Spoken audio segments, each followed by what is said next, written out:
He started working right away. He works at downtown. And then my younger brother, he's like really into basketball and stuff.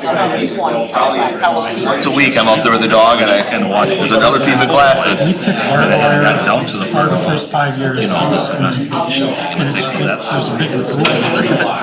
she's on a trip somewhere. So then I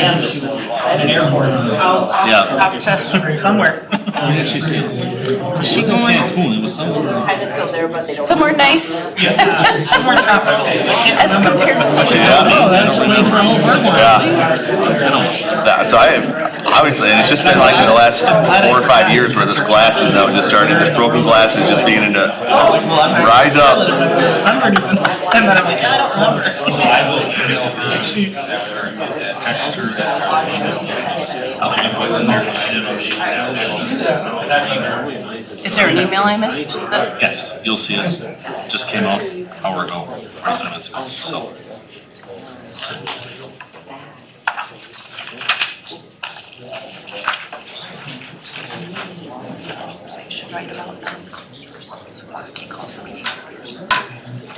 Okay, at 6 p.m., we'll call our meeting to order. We'll begin with the Pledge of Allegiance. Pledge allegiance to the flag of the United States of America and to the republic for which it stands, one nation, under God, indivisible, with liberty and justice for all. We have roll call, please, Chris.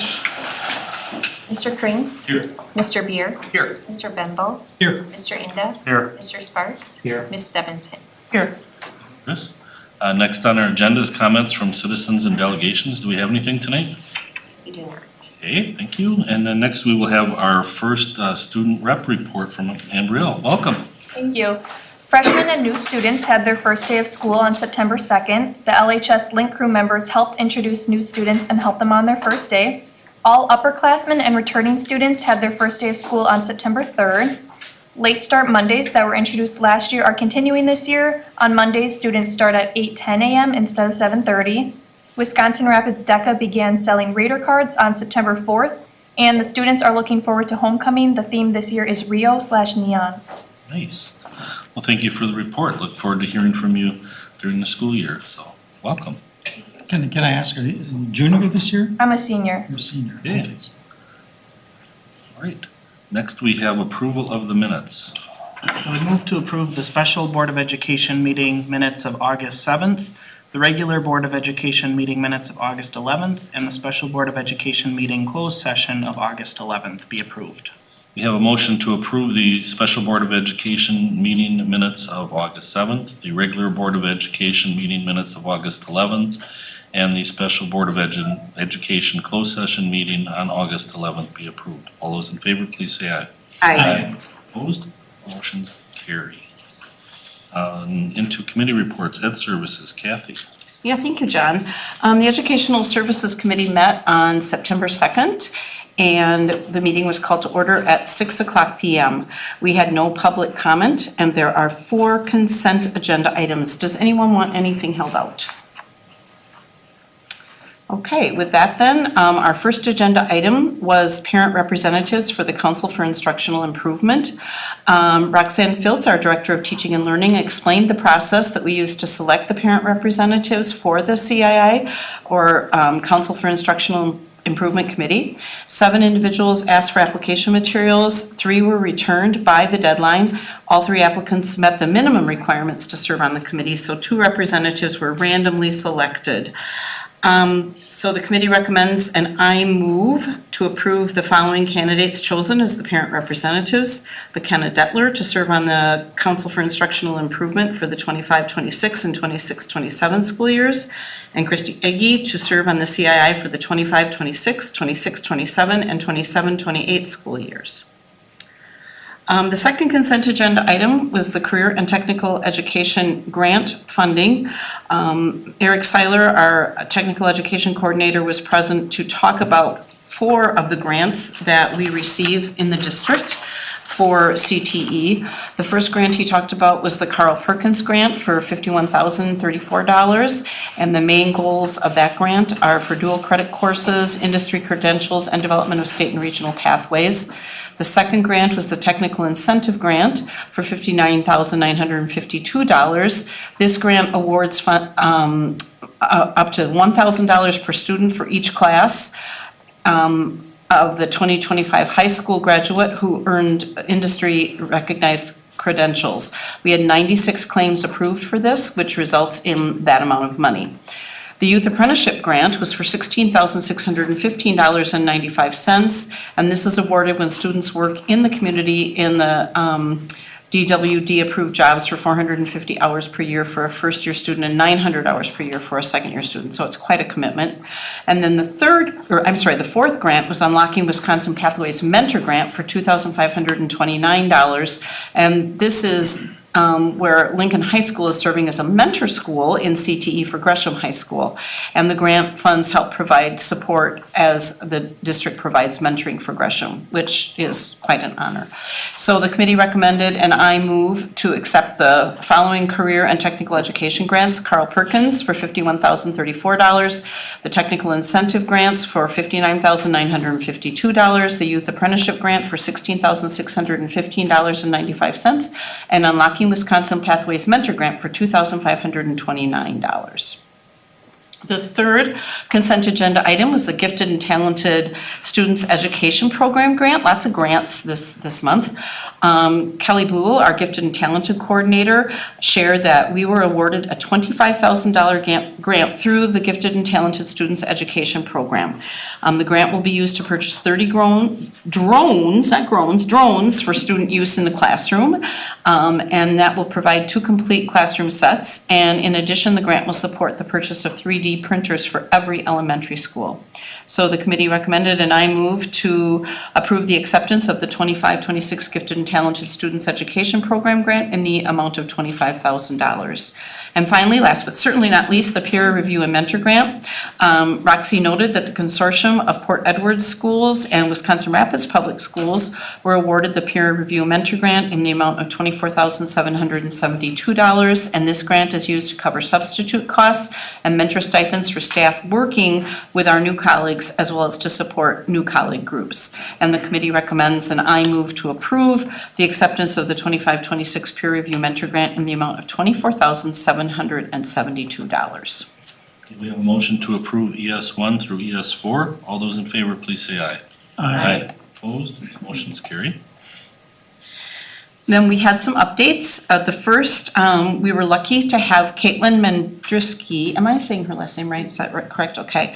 She's a student at Lincoln High School, and she shared information about her experience at HOSA, which stands for Health Occupation Students of America, the International Leadership Conference in Nashville, Tennessee, where she qualified after advancing at the state level. And HOSA is a student-led organization focused on community service and preparing students for careers in health professions. Caitlin competed alongside 14,000 other students at the international event and shared that her career goal is to become a flight nurse. During the conference, she also accepted an award on behalf of Lincoln High School, recognizing Lincoln for its service contributions during the 24-25 school year. And we did congratulate Caitlin for her accomplishments and dedication. And I believe the recognition was primarily blood drives. Is that not correct? I couldn't remember. Was that what we talked? Yeah, okay. So that's really fantastic. And then the Every Student Succeeds Act, that was the second update. Roxy presented information concerning ESSA, which provides entitlement grants from the state, well, it's from the federal government through the state. And she shared the grant allocations with us and talked about what each subsection of ESSA was about. And basically, we get $1,182,000 in Title I monies, which is primarily for reading and math intervention, the homeless program, and professional development, and I think a behavior paraprofessional was mentioned. So that's Title I. Title II, we get, $172,822. And Title II is basically supports the new teacher program, 1 SCF teacher, 1 AGR teacher, and some instructor stipends in professional development. And then Title III, that amount is, $13,763. And I believe that supports different things for our EL students, primarily an aid. And then Title IV, where we receive, I lost it, $86,460, and that pays for some conference attendance, parent outreach, and professional development surrounding different learning management systems that we use. And the district currently has 4 school-wide title buildings: Grove, Howell, Mead, and River Cities. And finally, the last update was technical revisions to the Neola policies. Our superintendent, Ron Rasmussen, reminded us that when technical changes are made to Neola policies, he's authorized to implement the changes and inform the board. We don't have to approve those technical changes. And a technical change is a minor update that does not alter the intent or meaning of the policy. And Ron informed us that there were 3 policies that we had technical revisions needed, and he updated us about what those technical revisions are and for those 3 policies. So that covers all the consent or all the updates. Future agenda items for next month include new course curriculum modifications and proposals and a discussion of a possible August start date. The meeting was adjourned at 6:38, and I would make a motion to accept the minutes of the September 2nd, 2025 Ed Services Committee. We have a motion to approve the minutes of the September 2nd, 2025 Educational Services Committee. All those in favor, please say aye. Aye. Opposed, motion carries, the minutes are approved. Thank you for the report. Next, we move into business services. John? Thank you, John. Business Services met on Tuesday, September 2nd. Our meeting was called to order at 6:42. We did not have any public comment, and in our meeting, we only had 1 actionable item. Does anybody have any questions on it? Hearing none. Ed had come forward to replace a 2008 Chevy Express 2500 maintenance van with extensive rust to the frame, and basically he's starting to lose tools out the back door.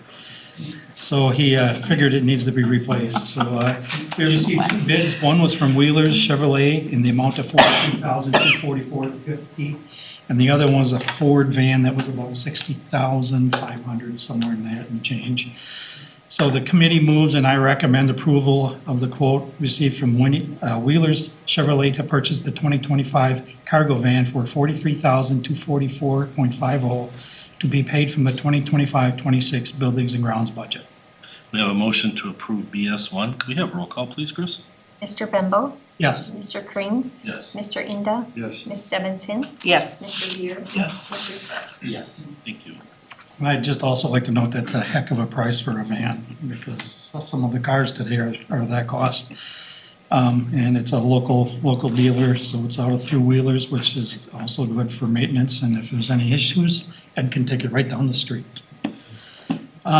We did have a lot of updates as far as purchases updates, a lot of them dealing with the playgrounds, a few insurance purchases, software for different programming. Our Hawkins Ash, which is our auditor business office.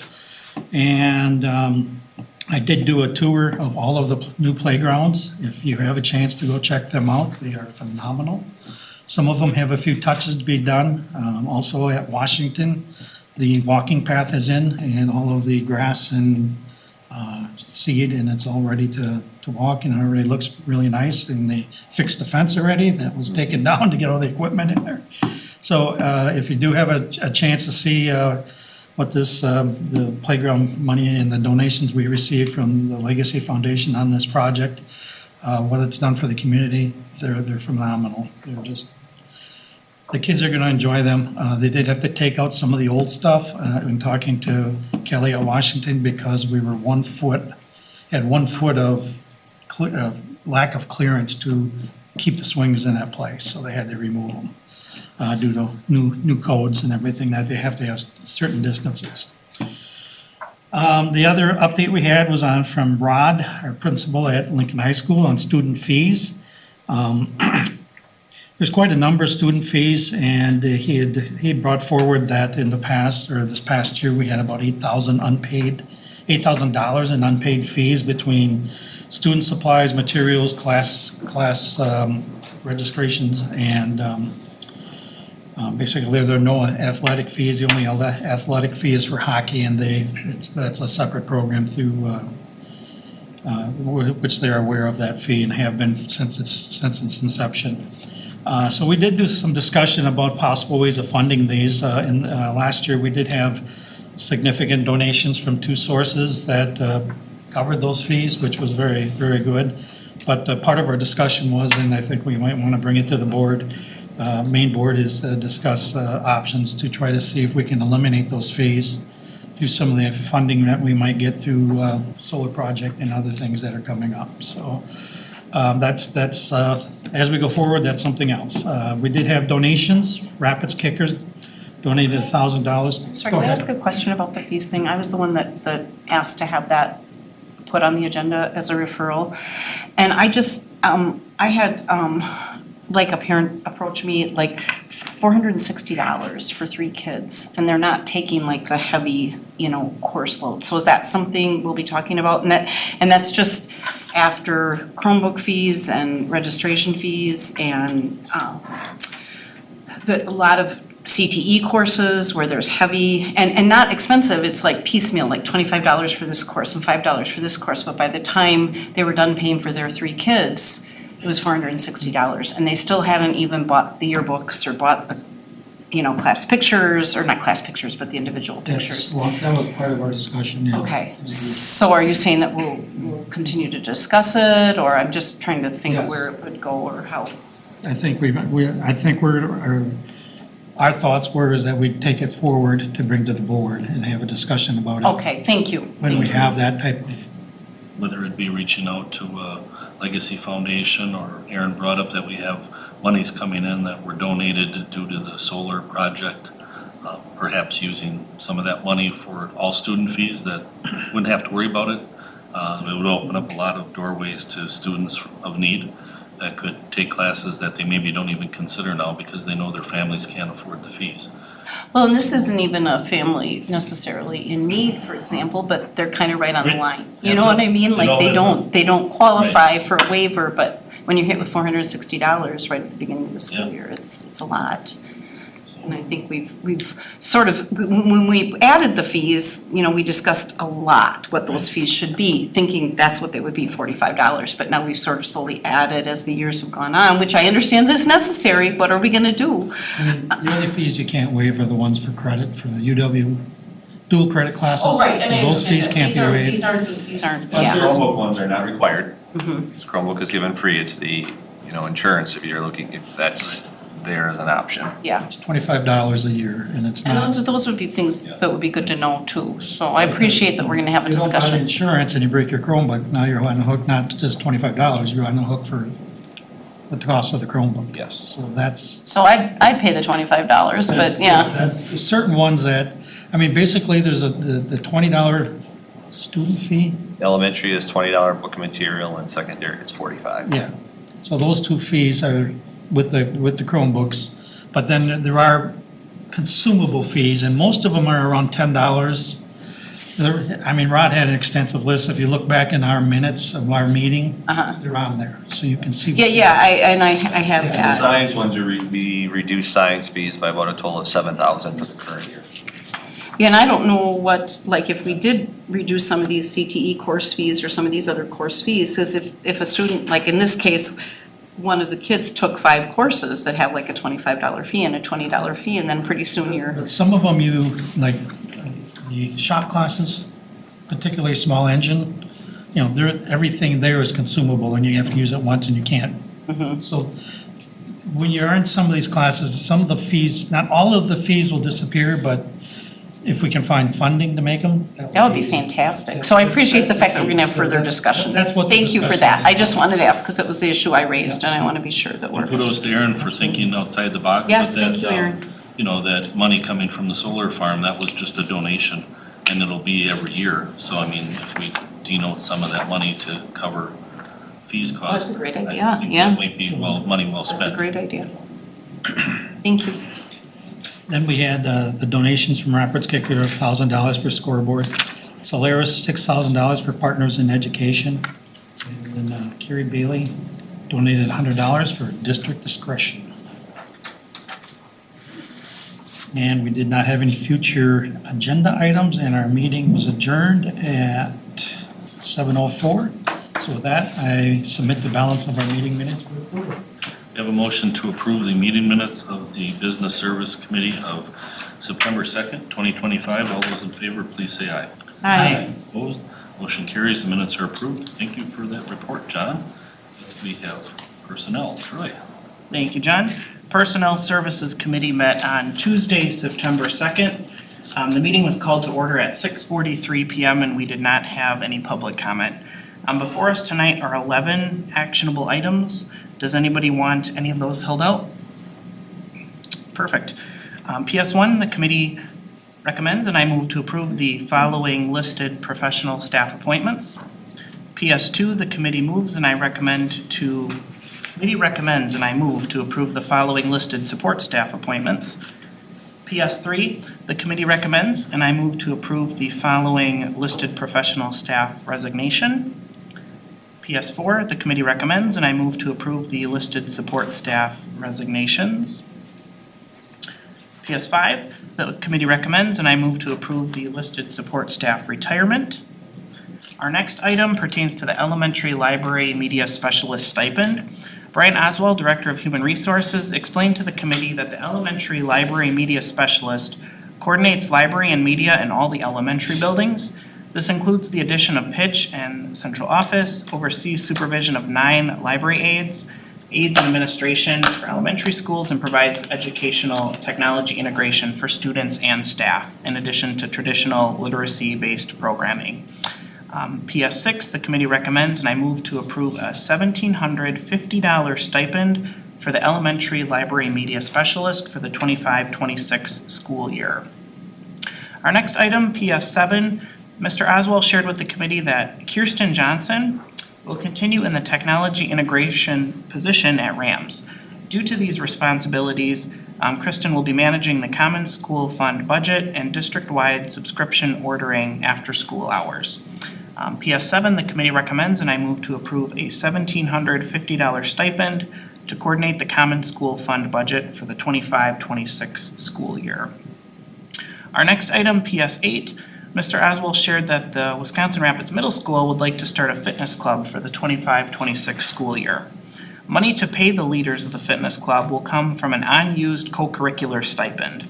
This club would meet twice a week for 6 to 8 weeks. Club members will participate in activities that strengthen their muscles and bones, learn about fitness and nutrition, and connect with other students. The committee recommends and I move to approve a 2% co-curricular stipend for the leaders of the fitness club for the 25-26 school year. Our next item, PS9, pertains to an additional special ed teacher at Woodside Elementary. Steve Hepp, Director of Pupil Services, shared with the committee that Woodside Elementary had multiple students with special education needs transfer into their building within the last school year and prior to the 25-26 school year. This has led to an increase in the caseloads of our special education teachers. To address these issues and ensure that we continue to meet the needs of our students effectively, it was proposed to hire one additional full-time special ed teacher position to alleviate current caseloads and support incoming students. WRPS will look at utilizing transfer of service to help fund this increase. The committee recommends and I move to approve an additional special education teacher at Woodside Elementary School. Our next item, PS10, Ron Rasmussen explained to the committee that the move to Skyward and Red Rover has resulted in the HR department not being able to oversee the amount of personal days used on Mondays and Fridays. The recommended changes to the handbook allow the building administrators to oversee the amount of personal days used. PS10, the committee recommends and I move to approve recommended changes to personal day language in the professional staff handbook seen in attachment A, effective today, September 8th, 2025. Be approved. Our final item, PS11, pertaining to an ELL aid increase. Mr. Hepp shared that due to recent transfers, the district has seen an increase in students requiring English language learning services. To address these needs, the district proposes hiring one district-wide bilingual ELL aide. This role would strengthen instructional support, expand opportunities for small group and individualized services, and assist with family communication. As a district-wide position, the aide could be scheduled flexibly, allowing coverage to shift as enrollment changes. WRPS will look at utilizing transfer of service to help fund this increase. And PS 11, the committee recommends and I move to approve of the addition of one district-wide bilingual ELL aide be approved. We have a motion to approve PS 1 through PS 11. All in favor, please say aye. Aye. Opposed, those motions carry. And with that, the committee last week did not have any other updates. The meeting was adjourned at 7:14 PM, and I would move to approve the balance of Tuesday's September 2nd Personnel Services Committee. We have a motion to approve the meeting minutes of the Personnel Service Committee of September 2nd, 2025. All those in favor, please say aye. Aye. Opposed, motion carries. The minutes are approved. Thank you for the report, John. Troy. Trying to find my agenda here, sorry about that. Okay, next we can move on to information requests. Anybody have anything this month? Okay, and we can move on to the legislative agenda. What do we have new this month, Troy? Perfect. So just a couple of things to look at this month. It is relatively early into the fall, but there have been some bills coming out of respective committees that we'll look at in just a minute or two. The first thing I do want to mention is the deadline to submit resolutions for the WASB Delegate Assembly is September 15th, so a week out. A little bit of backstory and what that means. As a WASB member, board members and boards have the opportunity to shape the future of both public education policy and their organization's goals. If there's a change that you want to see in state or federal government, the deadline is September 15th to submit a resolution to the 2026 Delegate Assembly.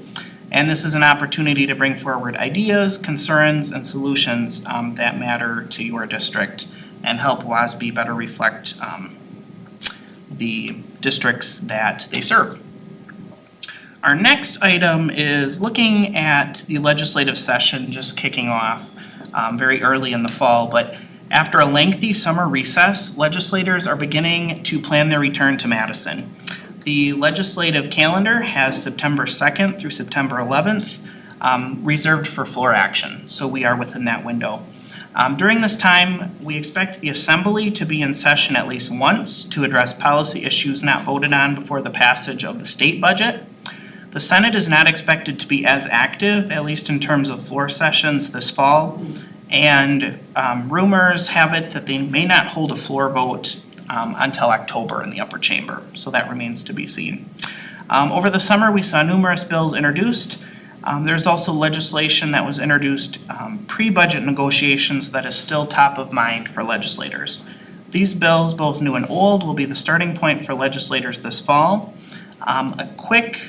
WASB does have a bill tracking chart that they are tracking for bills introduced over the summer and the pre-budget legislative period, but just to look at a few here today, and again, we've talked about these in reports past, but new legislation introduced over the summer, Senate Bill 389 pertaining to rescinding the governor's 400-year veto.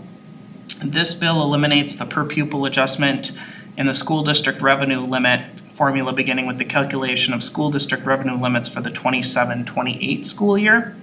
As a result, there is no per pupil adjustment in the school district revenue limit calculations for 27-28 and any school year thereafter.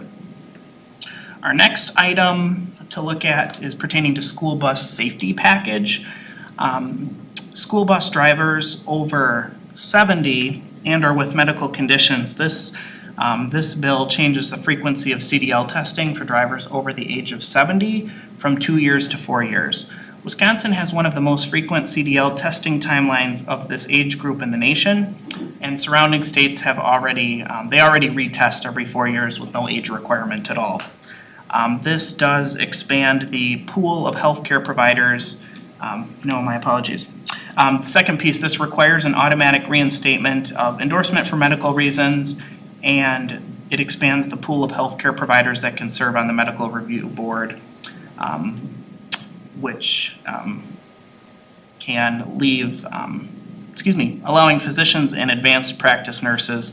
I skipped a little bit in the middle there, but the main takeaway on that is that it changes the frequency of CDL testing. Keep it together here, goodness. It's Monday.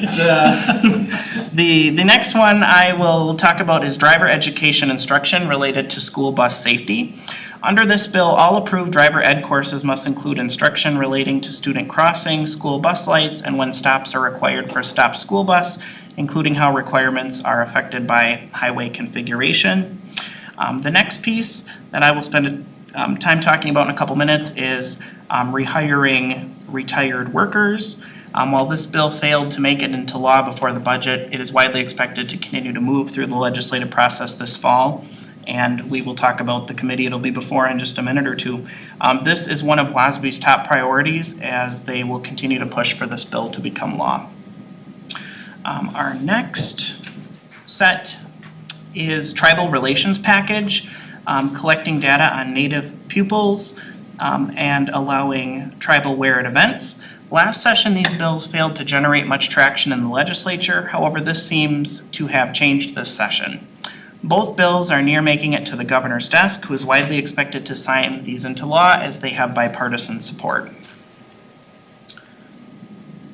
And the last one to mention is altering the amounts of funds and equalization aid payments, moving to 25% distribution in each installment.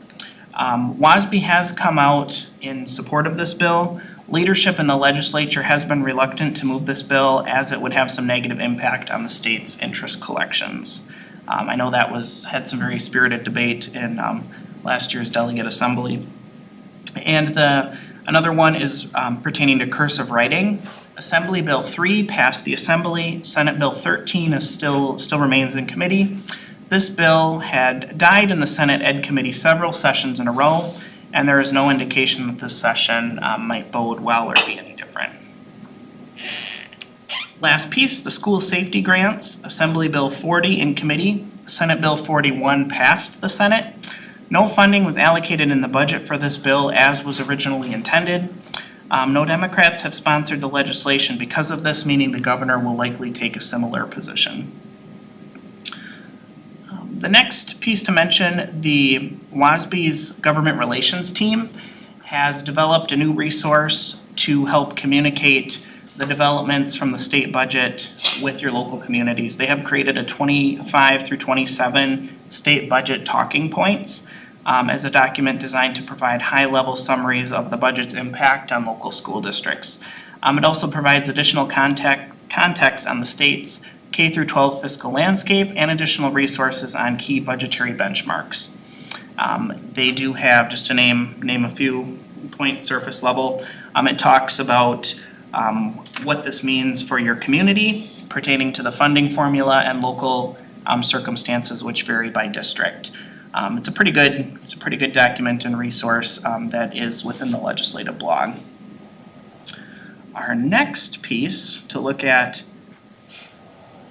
is, as I mentioned, the Assembly Committee on Local Government will hold an executive session, a vote to move a bill out of committee next week on Assembly Bill 196.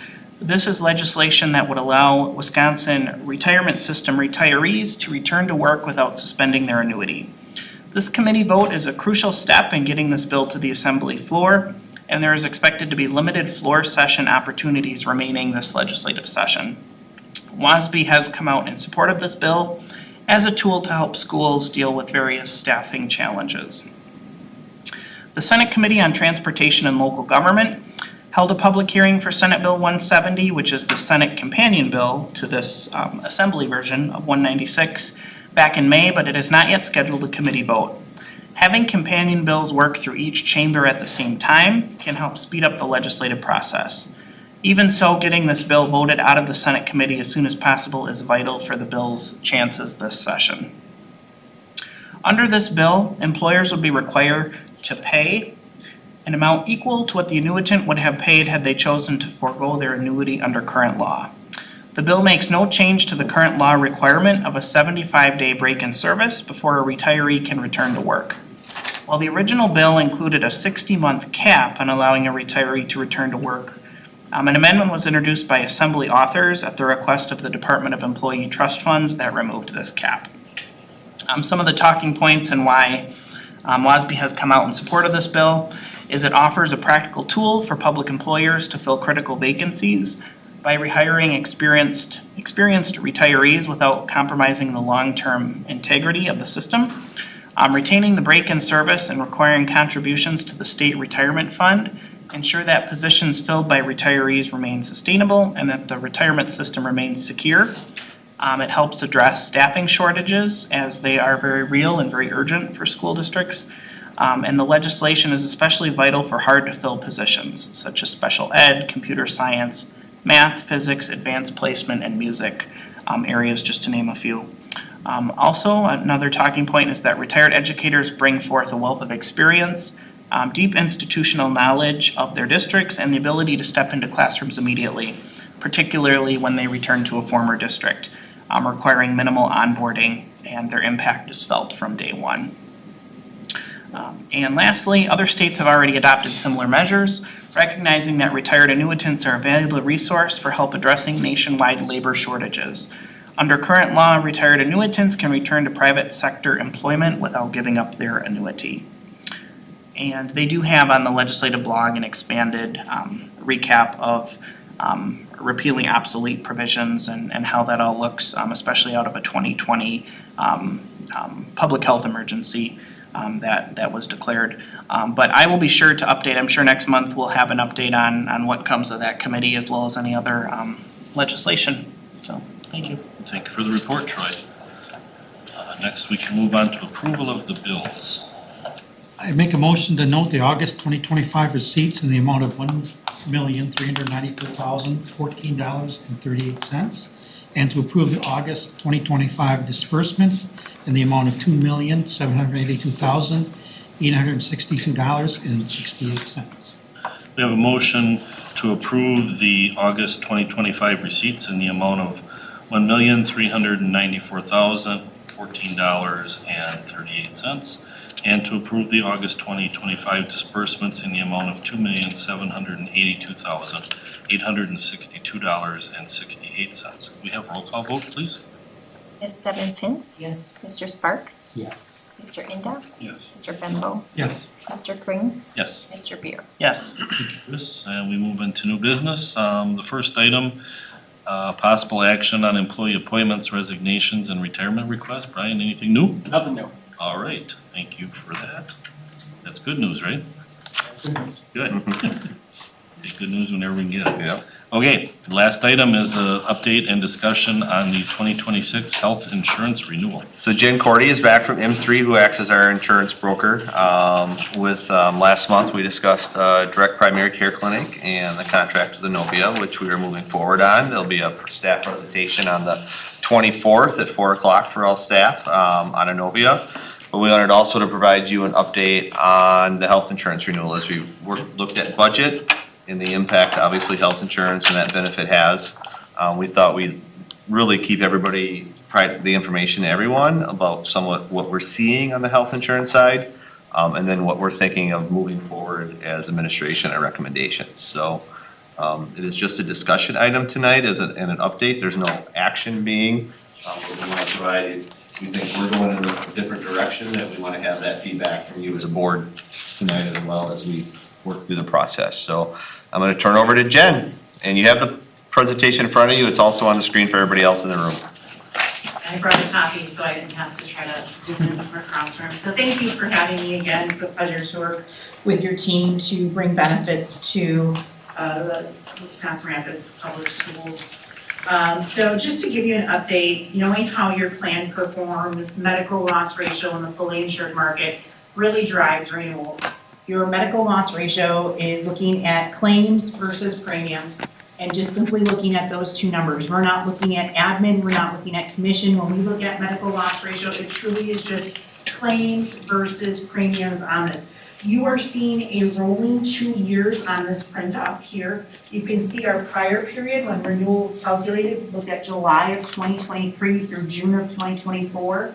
That rolling 12-month period at last year's renewal was at 117%. And our current period, July 2024 through June of 2025, is at 119%, When we look at the 2 years together, we're at 118. So Aspirus has paid out 18.2% more than they collected in premium dollars before paying for any of their admin costs, anything of their overhead. They've paid out essentially 20% more. I know Ron's been keeping you updated throughout the year, and one of the key numbers that we looked at was April of 2025. Initially, when the number came out, it was 170% loss ratio. If you look at April 2025 now, it's at 150%. As claims get paid, claims get reversed. Sometimes we have coordination of benefits. Coordination of benefits means if somebody else is liable for that claim, if it's an auto accident, if there's workman's comp involved, Aspirus Health Plan will pay for some of those claims and then be offset those, then they come out of that calculation. So it is moving, that is a big swing from that month. I know that 170 kind of all sent us into shock when that came out. So I wanted to provide that clarification of why that changed. Make sense? Excellent. If we go to the next page, our renewal calculated at 37.7%. So last year when we were in our renewal negotiations, we asked for what we call a not to exceed rate. That not to exceed rate caps our renewal for the following year. And we were able to receive a cap of 9.5% only on our signature plan. If you remember, we offer 2 networks. We offer a signature network, which is everybody but Marshfield. And then we have a Freedom Network, which is everyone plus Marshfield. The Freedom Network did not have a cap on it. We changed premium structure last year because that Freedom Plan costs so much more as an employer to offer that, to start freezing in that employer contribution, that we saw a large shift of employees move away from the Freedom Plan over to Signature. So when we looked at our current period annualized premium coming into our 2025 plan year, we were actually looking at, I'm jumping ahead of myself. I'm gonna pause on that thought for just a second. So just to give you an idea with where our medical loss ratio is, our current period analyzed premiums are at 12.7 million. Our claims are at 14.8. We did not cover our prescription drugs for the past year. Our prescription drugs on average run about 2 million, 2.5 million. They did not collect enough premiums to cover that, for that out there. And if you look at the prior period, it was about the same as well. So to give you a reference of what our plan design looks like, we have the Signature Plan and the Freedom Plan. So your Signature Plan is a 2,000 single deductible, high deductible health plan, and family is 4,000, and that family deductible is commingled. So that means one person or multiple people could contribute to that $4,000 in. It's first in, first out type accounting. It doesn't matter what each individual needs. It's just first dollars in is what goes out. Once you meet that deductible, you're typically covered at 100%, except for prescription drug copays. Prescription drug copays is a zero copay for preventative care medication, $10 for generic, $35 for preferred name brand, $60 for non-preferred name brand, and 25% up to $250 on specialty medications, and that goes up to a $500 max for singles or $1,000 for a family, and it's just those drug copays that make up that difference. Our Freedom folks have a larger network, can go where they want, so they have a higher deductible at $3,000 for a single and $6,000 for a family. Again, this is not embedded or means that those family members are commingled. It's an umbrella type plan. They have that same coinsurance of 100%, and then they have an additional $500 for single or $1,000 for family, and they only have those RX drug copays. So that's what we have today. We are looking at some plan options for 2026. For 2026, right? Yes. So one of the things that we asked for was with the Aspirus Health Plan was, could we have an NTE for next year? As we are your broker, as we negotiate plans, those NTEs really help finance out budgeting what we're going for because we start running numbers very, very early. This is the first time in at least 2-3 years that Aspirus Health Plan is not willing to do a not to exceed offer for our 2027 renewal. So next year's renewal will be uncapped, assuming that we renew with Aspirus. One of our strategies going forward is we would like to get to a self-funded ability, but being upside down in our medical loss ratio with premiums versus claims, we have to turn around our spend and change our habits, and that was the main driving force of implementing Inovia with direct primary care. One of the things we've been discussing with the executive committee is our HSA contributions. How can we tie them to the clinic to drive utilization? When we were here last month, we said the clinic only works if our members use the clinic. So how are we going to get them to do so? Right now, we are on track to open the clinic November 4th-ish, November 3rd. November 3rd is that Monday. We're on track. So we won't be open in October. Inovia has come to the table and said we are not going to charge you for your members in October, but they can use any of our other facilities. So that means Stevens Point, Marshfield, Weston, college students up in Menominee, our other open campuses, our employees can start to use, and we will not be billed for those services. However, we will be billed for any lab services that are incurred in October, and if we do any pre-employment physicals or any workman's comp claims, those are always by hour, so those would be there. But the $34.50 would not be billed to the school district. Because we have a short window, bless you, and a large population, we felt that November, December would be hard to get everybody in by January 1st. The initial thought process with your HSA contribution is that at least the employee and possibly the spouse would have to use the clinic by January 1st to get their January contribution. With being back to school, the holidays, it may be very hard for us to get 600 plus employees on the health plan in through the clinic, especially with being down for 1 month and having to travel to maybe to a different location. So what we're proposing, or what our discussion is at this point in time, is that everyone gets their January contribution like normal. And then their September contribution, because remember last year we made that change, right? We're gonna change the contribution to half in January and half the first payroll in September. Is tie that September contribution to the HSA to using the clinic, an in-person visit to the clinic. It can only be for adults, an employee and spouse. You can't tie the contribution to like an adult dependent child that's home from college. It really is just that employee plus the spouse. Right now, we're proposing $1,000 on a family plan would be contingent on the employee, and that spouse would be the $500. So thinking 2/3 on the employee, 1/3 on the spouse, because we all know how we can always twist the arm of the spouse at home. Sometimes that goes well, sometimes it doesn't go so well. And the employee's contribution on a single plan obviously would be tied to them at that $750. If an employee does not have one physical clinic visit between October 1st and July 1st, or I think we said August 1st. July 31st, yeah. July 31st, because we wanted a month to reconcile, right? Before we made that deposit, they would forego getting their HSA employer contribution, but that gives them almost 9 months to get that in that first year during that discussion. Future years would be contingent on how we set that up going forward. Questions on the HSA strategy for contribution before I keep going? No? Okay, makes sense. We are evaluating plan design to align with usage of direct primary care, and I've got an example of that. And then another key element of this is evaluating what we call a spousal surcharge, and I'll go into defining what spousal surcharge means as well. So those are part of our 2026 renewal strategies. We did not go out to market for this year.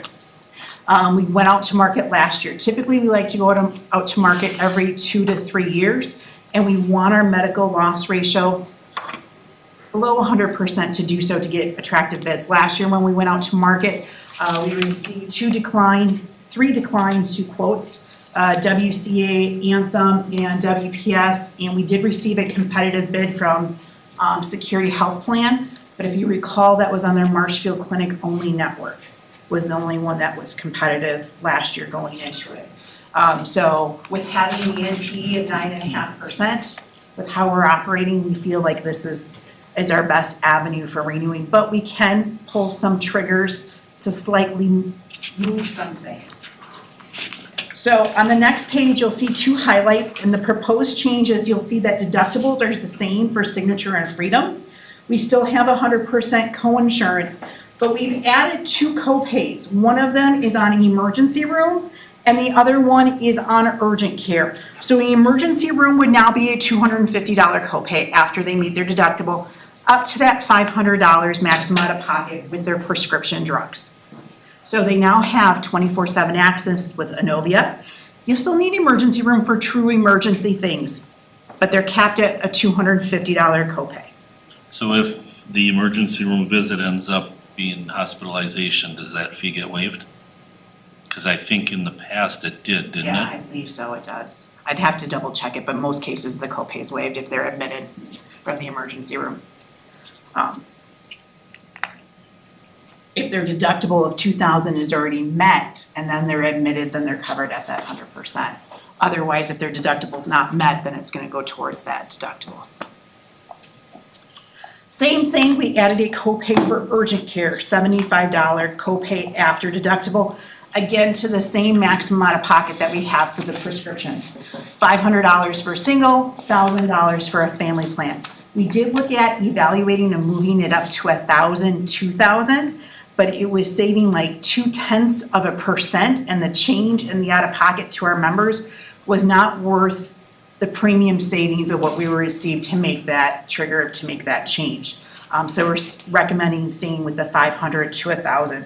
We made the same changes on the Freedom Plan, so adding those co-pays after deductible, keeping those there. So that takes the Signature gross renewal down to 8.63 from that 9.5, and the Freedom gross renewal comes from that 14.5 to 13.72.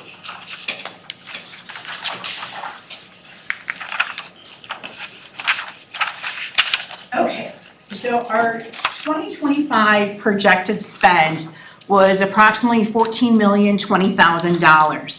This was looking at, when we look at what we look at for projected spend, when we go year over year, we look at the same enrollment last fall, assuming everybody's moving over to the same plan. After we had enrollment shifts moving from the Freedom Plan to the Signature and or waivers, when we look at those enrollment numbers, we saw enough people move over to Signature that we actually came in at a $12.3 million is where we actually came in after seeing those shift in enrollment numbers and waivers. So projected for 2026, with the 9.5% on Signature and the 14.5% on Freedom, is at that $13,258,369. This is the employer contribution plus HSA. So one of the things that we look at very closely is, what does this do to the employer contribution? What does this do to the employee's monthly paychecks? You're always balancing benefit costs with what can we do with wages? Where can we shift those dollars? So your orange chart on the bottom shows employer is the ER annual premium current today for a Signature single at $9,533. That would renew at $10,439 for WRPS. The employee premium would go from $140 to $154. On the Signature family plan, you're at $21,330 today. You would go to $23,356 from the employer contribution. The employee monthly premium would go from $314 to $343. Freedom Plan, now if you remember, we elected last year to freeze our employer contribution. So that's not changing. You'll see you're at $10,635 on single, going to $10,635. Those Freedom people that are remaining, and we have 33 between single and family, would go from $380 to $564 if they chose to stay on the Freedom Plan. They're still receiving a larger contribution than what our Signature folks have. Freedom Family is at $23,794. It's frozen in. They would go from $850 to $1,260, which is a significant increase for those employee members. Again, They're frozen in at the previous year's contribution. They're paying that increase. Does that make sense? Now, remember, when we did this change of moving people from signature to freedom and encouraging this and doing the freeze, we did heavy education and came in and met at all the different school districts and met with employees. Just because you choose the signature plan, and you want to use, you have a need to use Marshfield Clinic. So for example, you need a pediatric gastroenterologist, and Aspirus does not have one, and you're well established with Marshfield Clinic. We have members today that had to ask Aspirus for permission before they went, and they got permission to go to Marshfield. But it's up to Aspirus, the health plan, the insurance carrier, to make that decision. So we've seen success with some people that still need Marshfield on signature getting access. In emergent and urgent, it's still covered in Marshfield. So if you have a car accident and you need to go to Marshfield Clinic Health System because that's the closest, you can still go because it's emergent and urgent. Just important clarifications. All right, so if we were to make that change that we talked about before, where we add urgent and emergent co-pays to that $500 or $1,000 on signature and freedom, that takes our projected increase to a 7.17 with HSA contributions, not changing HSA contributions whatsoever. On the employee side, it doesn't move the needle that much. It takes it from 140 to 152 on signature signal. Signature family is 314 to 341. Freedom stays about the same at 554 and 1238. And you can see the employer annual contribution that increase there as well. Questions on the plan option that we're looking at so far? How many here are familiar with a spousal surcharge? A couple of them. So spousal surcharge, from an insurance perspective, what it does is it really says that I'm your employee and my spouse works somewhere else and he has insurance through his employer. Spousal surcharge says my husband needs to take his employer's coverage first.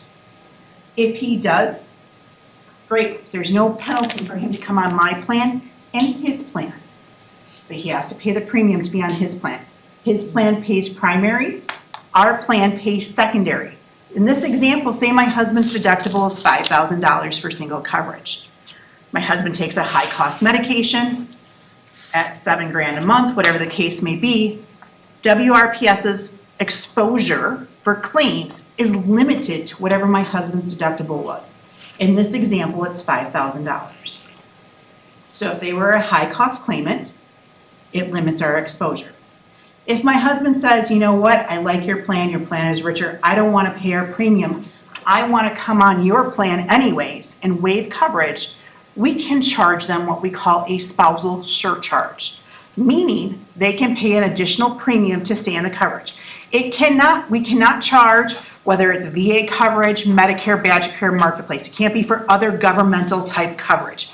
It is for only other employer-sponsored coverage. And it is only on a spouse. We can't do it for dependents age 18 to 26. ACA does not allow it. So it is only truly for spouses. So we did evaluate 3 levels of different surcharges. We looked at $100 per month, $125, $150 per month. We narrowed in, we liked the $125 per month as a spousal surcharge. That surcharge only gets applied if the spouse is eligible for other coverage and chooses not to take it and takes our plan. Okay? The savings to the district is really, you get to retain the spousal surcharge, so that reduces your employer contribution by that $1,500 per year. You limit to whatever their plan's health exposure is, so whether it's a $2,500 deductible, $5,000, you limit your risk that you're taking. It has a potential to create waivers, and you may have the potential from some of your family members to move from a family plan to possibly a single plan. They may only want to do a single plan. School districts typically employ a lot of husbands and wives, so it would not apply to them if they're both employees of the school district, because they're your employees. Questions about spousal surcharge? Something that has been raised and in some side with our conversation of the board at retreat, so we wanted to bring it to you. That is a cheap surcharge. It is a cheap spousal surcharge, but we would be one of the first government entities in the area to do it. Right now, your competition surrounding larger school districts don't do spousal surcharges. We are seeing spousal surcharges on the lake side of the state, so think Green Bay, think Fox Valley area. Spousal surcharges are there and they're significantly higher, $250, maybe as high as $500 in some places. Sensitivity to what wages can be, what kind of deductible they may be taking on, those kinds of things were, as we wanted to maybe take a softer approach of introducing something like this, because some families may feel like this is a penalty. Some may understand it because that's how they do it in theirs, but we wanted to bring it to the forefront. The next page is what we call a high-cost claimant report, and I only brought forth the first, your top 12. Conditions have been blacked out, member IDs have been blacked out to protect privacy. We never get names. We just know dependents and condition. So if it's a dependent under relation column, it's either a child or a spouse. You can see our top one at $664,000 in medical claims was a child, but number 2 and number 3 were both spouses at $462,000 and $325,000. So out of your top 12, 6 were dependents, which of 3 of those were spouses. When I looked at your total number of high-cost claimants, which Wisconsin WRPS said, or Aspire's Health Plan says is over $20,000 in claims, you had 163 members hit over 20 grand in claims. 44 of those were spouses within different ranges, right? So you do have so where your big win is as we control medical loss ratio, right? And we want to become a more attractive health plan, so either we A, stay fully insured and we have other carriers competing for our business. How do we cap the exposure from a controlled population? Now, the bad side about spousal surcharges, we don't know who goes. We don't know if we're shedding bad risk or if we're shedding good risk. We have no idea because we don't know what spouses have insurance offered to them and what spouses don't have insurance offered to them. So that's one of the things going into it out there. We do know in typical that spouses typically cost 20 to 30% more on the health plan. They're adding more premium and they typically add more claims to the product going forward. So we also looked at an option called family savings, where you actually pay their deductible to go off of our plan, but it causes, there's a lot of rules around it and it's very sticky and heavy administration around it at this point in time. That may be like a stage 2 down the road. So our next steps right now is to finalize the health plan option, wanting to hear what your feedback is on our path that we're taking this year. Continue to evaluate the HSA contribution with the clinic utilization focusing towards that September contribution. Getting feedback on the spousal surcharge, and a Novia update. There is a property purchased. Do I have the right address up there? Yes, that is correct. Okay. Rented, not purchased. Rented, thank you. 2811 8th Street, Suite 2, so down by the Public Defender's Building on 8th Street, Just the building just south of Culver's. just south of Culver's. They are going to be open November 3rd. We are doing a kickoff meeting September 24th. And we're gonna do a video afterwards for those employees that can be there as well. And again, we're excited for October that they can use Inovia at no cost to the district for the month of October. As for their membership fee, images and labs would still apply. Those kinds of things. So we wanted to provide the updates for you as we begin to move forward, because we're gonna need to make some decisions here quickly. We're gonna bring probably a recommendation to you next month, a formal recommendation. obviously, we want to move towards the self-insured as much as we can, or get to the point where our claims are that 85 to 90%, so we become attractive. Because we had an NTE this year that came in at 9.5 on the signature, nothing on the Freedom. That NTE wasn't there, you'd say 37%. We don't have anything, as Jen explained, the following year in an NTE, it could could be at 37% if we're at these same usage rates. And so it's a big dynamic for us as we kind of work through what the budget is in relation to what we're seeing on the healthcare side. I have just a couple questions. Thank you for all the information. You talked about folks who do need care at Marshfield because it's not offered here. And I had a couple people contact me earlier, this would be a year ago, when we made the shift. And they weren't able to, Aspirus wasn't covering it. But then after some groundwork and some help from Ron, Aspirus did cover it. Have we had any incidents, and I don't know if you guys know this, where Aspirus wouldn't cover it when that happened, or have they been pretty consistent and good? I have not had anybody talk to me. Thank you. The key with that is it's prior approval, and it's always there has to be a justification and a need for it. Yeah. It can't just be like primary care, but we're changing that with having direct primary care as well. Sure. You know what I mean? Sure. So I think it's the initially they were specialist. denying some things that were definitely needed. And then I think with support from Ron and Brian and Candy did a lot of the Candy, work. yeah, Candy did a lot of the work. there was a lot of work done here, and Aspirus started to accept Candy that. worked with Wendy at my office to get those things approved, and we also have a representative at Aspirus Health Plan called Megan Umnis, and she was able to help facilitate those as well. That's awesome. So- Thank you for that. And then just a question, I know we reformed an insurance committee. What has their involvement been with this? Just their reaction specifically to the, the conditional use of Inovia. I'm just curious what the reaction from that committee has been. We have not brought that to the Employee Benefits Committee. That's focus has been on OPEB. We wanted to get some feedback from you here, or some direction. The issue with that Employee Benefits Committee right now is it's set for those that only have OPEB. We have not brought in other segments of our district population at this point.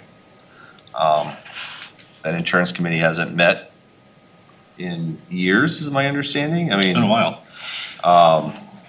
This is gonna be part of the discussion on my superintendent's all-district Zoom, is to get some feedback on that as well. But we need, in order for us to be attractive, we need to begin controlling costs, and I don't know of any other way to do that along the I way. understand that, but you'll float some things out there to get some That's kind of what we're feedback. doing right now with you, and because ultimately it's gonna come to you, if you're telling me that this is the wrong direction and I need to begin to look at some other differing options. If you have some other ideas, and then we're gonna pull it together. We did ask when we had a group here of about 30-some At the Inovia at the presentation. Inovia presentation. We did survey them following that, and one of the questions on the survey was clinic usage being tied to, we called it an incentive, and Brian said it's not an incentive when they have HSA contributions today. So their HSA contribution tied to the use of that clinic. So we did have that feedback. Most of it was positive. There was one comment that I remember saying, if you take away HSA contribution, I wouldn't be an employee here. But that was just one out of many. Most of them were okay with an incentive tied to the clinic utilization in that group of 32. And it was an anonymous survey. But this clinic's gonna be a win-win, because A, you're gonna be able just to schedule time for you. You're not gonna get double billed, which they're doing now at driving up the insurance cost by double billing you on one visit, because you said you're coming in for your wellness check. But as soon as you talk about something else, you get billed again. Yeah, my And that son, just happened to me, and I didn't even know they were doing it, because it never did it in the past. So it's like, yeah, they're doing a lot of that double billing, and you don't even know it. and there's an example of doing more of primary care is more than preventative care. So you preventative care, we think of our annual visit. Primary care is more than that. in the system, primary care typically ships you to a specialist for something. So my son just went off to college at Mankato. He's a hockey player, has ingrown toenail. And we've been putting it off because there was never a good time to take care of it. So we finally got it taken care of, right? Because he was going off to college. We just got the bill, $1,300 to get the ingrown. Onovia could have done that at my 3460 or 3450 membership. So that's just, and that's primary care. We wouldn't think of that as our normal primary care physician just because systems drive into specialty. And wouldn't that have been no cost to the employee? Correct. Not even the 3450? Not that's even the paid three, by yeah, the district. yeah. Correct. Will you talk to, when you have the staff meetings, will you talk to them about this possibility or at that meeting, or what's the plan there? I'm just curious how we're gonna kind of inform staff and, This will probably be shared at my all-district Zoom on the 23rd. That's my intent at this point. And then the Enobia meeting is the night after, that M3 and Enobia could be present. just so we're starting to hear whatever thoughts and reactions before we vote on it. I'd appreciate that I mean, I'm assuming a couple things here will not be well received. The spousal assuming that's surcharge true, right. will not be well received because that is a nice benefit to have. But part of the thought behind the Affordable Care Act was to put the insurance cost at the employer for the employee, rather than on a different employer for that person because they're married. Can argue all day whether it's right or wrong, that's the world.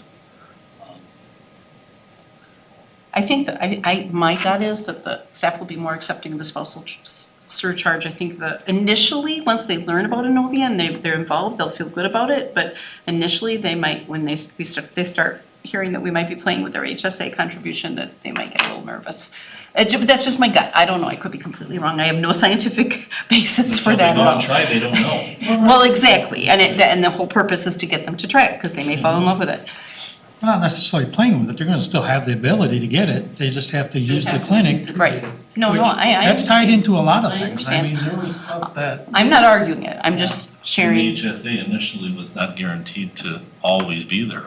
I mean, that was an initial, I know. and it was put out there that might not always be here, so. Yeah, we're trying to keep the HSA. Yeah, yeah, We also are fully aware that, and as Jen said, that this is gonna put us in an anomaly in some of our competitors when it comes to Yeah, that's interesting. hiring. That's interesting. So that's, it also then plays into the salary discussion, because we know not every employee takes health insurance. We have employees that don't take health insurance that are like, I just want that money put on the salary. The districts should just freeze their health insurance contributions because we have a third of employees not seeing any additional benefit. We have that with OPEB as well. So it's this balance of trying to work through that, and I understand that concern as well. Sure. That if we did this, could we shift more in a different direction? Those are possibilities. Thank you. Any other questions for Jen or direction for Brian, Aaron, and myself? I personally think that the plan options are good. And the HSA tied to the clinic utilization, that's kind of a carrot to go try it out, but you can earn that money by spending a little bit of your time checking out something that may be very good. And worst case scenario, you don't like it and you still got the money then. And hopefully it's very good, yeah. Yeah, we've received who the doctor is gonna be, we served the information who the two nurses are gonna be, some of them are gonna be present at the meeting on the 24th. Nice, nice. So we all have that coming through there.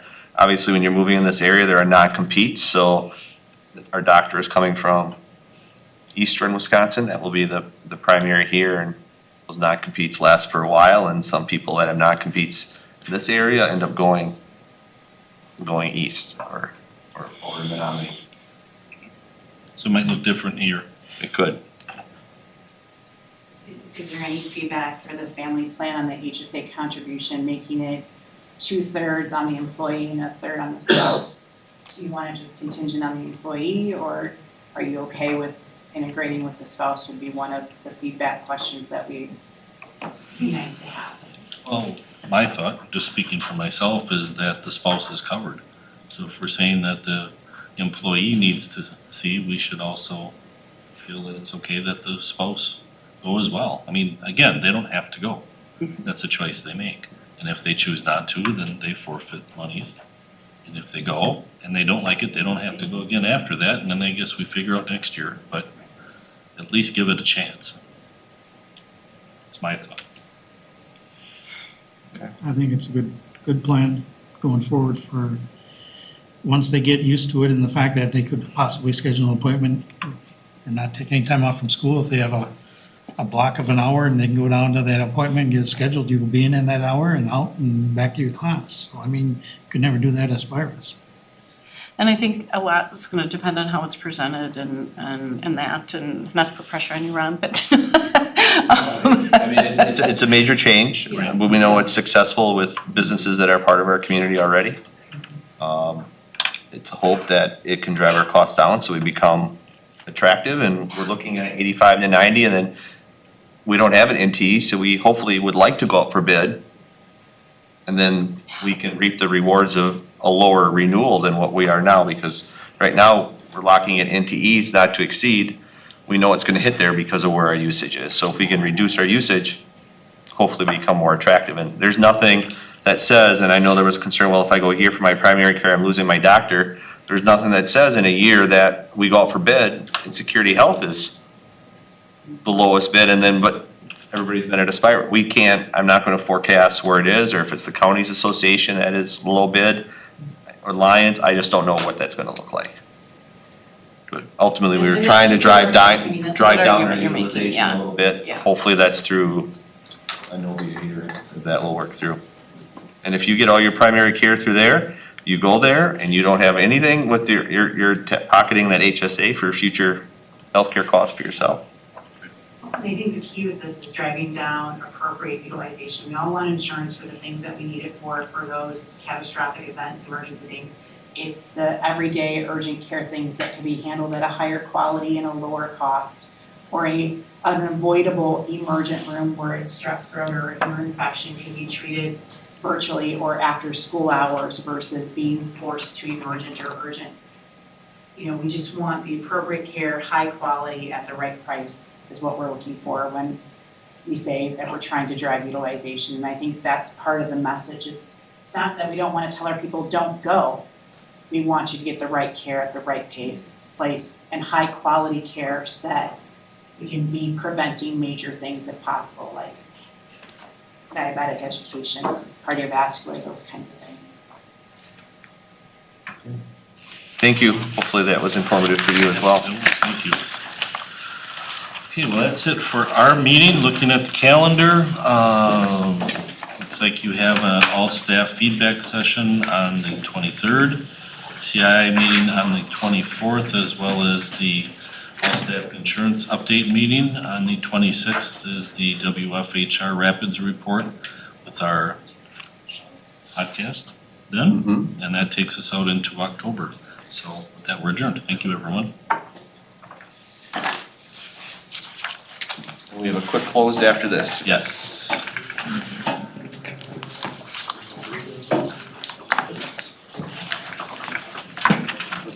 Do I stay for the second? No, he was, nice job.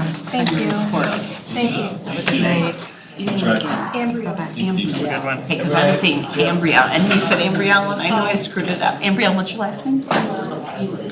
So nice to meet you. Nice to meet you. I was with your dad today. What was that? I was with your father today. He was doing some training with me. Wait, actually? Yes. Wait, you work at, Maida?